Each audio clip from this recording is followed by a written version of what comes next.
வணக்கம். தனலட்சுமி ராஜா, மதுரை. தெரிந்த கோயில் தெரியாத ரகசியம். அருள்மிகு சட்டைநாதர் திருக்கோயில், சீர்காழி, நாகை மாவட்டம்.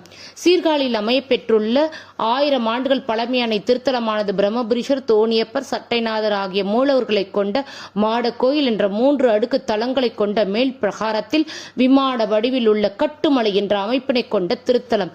திருஞான சம்பந்தருக்கு அம்மையும் அப்பனும் காட்சியெடுத்து பார்வதி ஞானப்பால் கொடுத்த தலம், பிரம்மன் பூஜித்த தலம், ரோமரிஷி தவம் புரிந்த தலம், சட்டைமுனி முக்தி பெற்ற தலம், அஷ்ட பைரவர்களை கொண்ட சிவபெருமான் ஆபத்தாரணர் எனவும் இங்கு சட்டைநாதர் முத்து சட்டைநாதர் என்ற திருநாமத்துடன் காட்சியளிக்கிறார்கள்.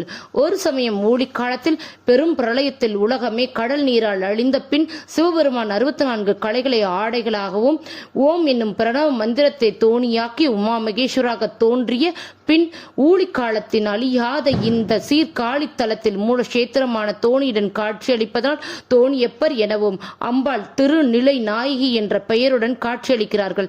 இங்கு மூலவரான கருவலில் பிரம்மன் பூஜித்த சிவனை சுயம்பு லிங்கன் மூர்த்தியாக முதல் தலமாகவும், இரண்டாவது தலமானது தோணியப்பர் உமா மகேஸ்வரர் சோமாஸ்கந்தர் உருவத்தில் சுதை திருவுரங்கம் மிகவும் பிரம்மாண்டமாக தத்ரூபமாக காட்சி தந்து அன்பாளிக்கிறார்கள். மூன்றாவது உச்சியில் உள்ள அடுக்கு சட்டைநாதர், அதாவது நரசிம்ம அவதாரத்தில் இரணியனை வதம் செய்த அகோர ரூபமான மகாவிஷ்ணு சிவபெருமான் போரிட பைரவராக தோன்றி நரசிம்மரின் தோலை சட்டையாகவும், எழும்புகளை தண்டாயுதமாகவும், நரம்புகளை மாலையாகவும் அணிந்து கொண்டு புனுகு சாற்றி நின்ற கோலத்தில் சட்டைநாதர் மலை மீது காட்சி அளிப்பது மிகவும் பிரமிப்பாக உள்ளது.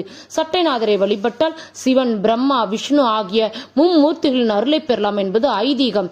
இங்கு மகாலட்சுமி மகாவிஷ்ணு உயிர்ப்பித்து தர வேண்டிய சிவபெருமானுக்கு தவம் செய்து மீண்டும் உயிர்ப்பித்தார் என்பது தனிச்சிறப்பு.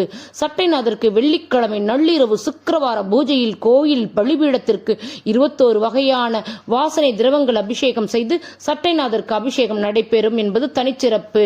இங்கு சுக்கிரவார பூஜையில் கலந்து கொள்பவர்கள் எதிரி தொல்லை நீங்குதல், உயர் பதவி, நீதிமன்ற வழக்குகள் வெற்றி என்பது நம்பிக்கை. காசிக்கு அடுத்தபடியாக அஷ்டபைரவர்கள் தெற்கே இங்கு அருள்பாலிக்கிறார் என்பது இக்கோயிலின் அமைப்பு. இங்கு மேற்கே திருஞான சம்பந்தருக்கு கோயில் உள்ளது.